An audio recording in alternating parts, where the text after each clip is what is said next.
नमस्कार. नवीन कविता. बाबा.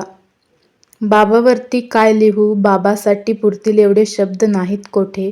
बाबावरती लिहिण्या इतपत नाही माझे अस्तित्व मोठे.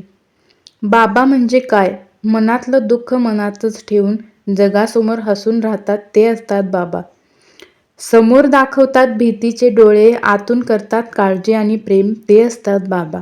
ज्यांचं असतं तन मोठं मन मोठं, ज्यांचं असतं हृदय मोठं ते असतात बाबा. बाबांनाच लाडानं दुसरी हाक मारण्यासाठीचं नाव असतं डॅडी. बाप लेकीच्या नात्यातली खूप माया असते वेडी. बाबा तू थंडीतली उबदार शाल, आता यावीत दुःखे खुशाल. बाबा म्हणजे मुलीचं खूप मोठं घर, त्यात ही चिमुकली चिमणी फिरते भरभर. बाबा म्हणजे मंदिराचा उंच कळस, मुलगी म्हणजे अंगणातली पवित्र तुळस. बाबा म्हणजे मुलीची आन बान शान, त्यांच्या नावामुळेच मिळतो तिला मोठा मान. बाबा म्हणजे मुलींच्या पाठीमागे थांबणारी कणखर काठी.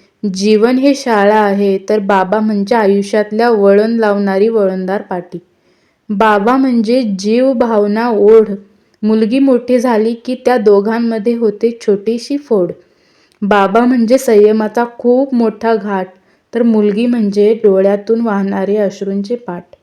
बाबा म्हणजे मुलीचा देव, इच्छाशक्ती, मुलीची असते बाबांवरती खूप मोठी भक्ती.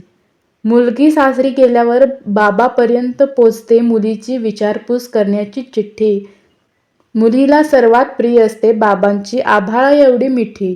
मुलीला सर्वात जास्त प्रिय असते बाबांची आभाळा एवढी मिठी.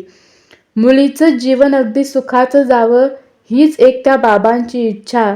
जीवनभर मुलीच्या पाठी राहतील बाबांच्या सदिच्छा. धन्यवाद.